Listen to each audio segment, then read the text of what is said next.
আমরা এখন রাবাংলার একদম ভিউ পয়েন্টের সামনে, কিন্তু সকালবেলা ঘুম থেকে উঠে ওই আমাদের হোটেল অ্যাশ কালারের উঠে জানলা দিয়ে একদম এত ক্লিন অ্যান্ড ক্লিয়ার দেখা যাচ্ছিল কাঞ্চনজঙ্ঘা। এখন কিন্তু কাঞ্চনজঙ্ঘা লুকিয়ে গেছে মেঘের আড়ালে। তো আমরা এখন স্লিপিং পুলটার একদম কাছে।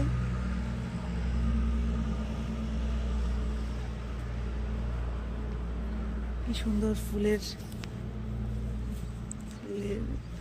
রাজত্বে বুদ্ধ শায়িত হয়েছে।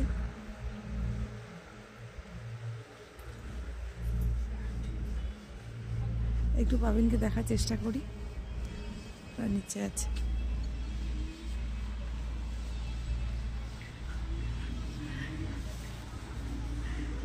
পাবি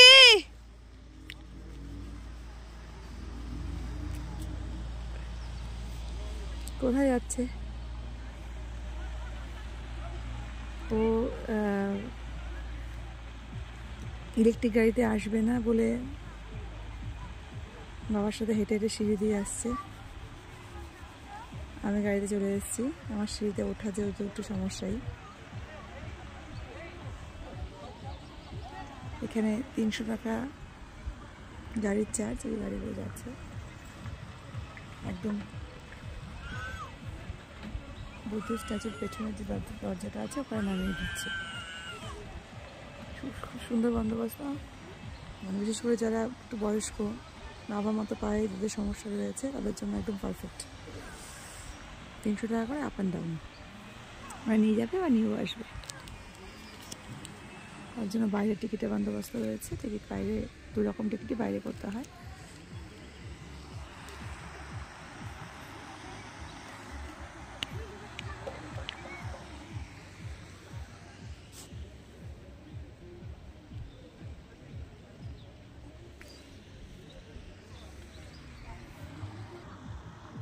সিকিমের সবচেয়ে সুন্দর যেটা, সেটা এখানে প্রচুর ফুলের একদম সমারোহ। মানে রাস্তায় প্লাস এই সমস্ত মানে জায়গাগুলো তো থাকবেই।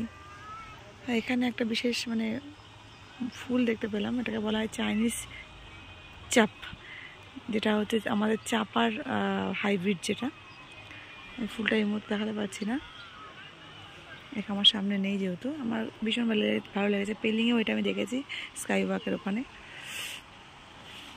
টাটা, এই যে তাকাও।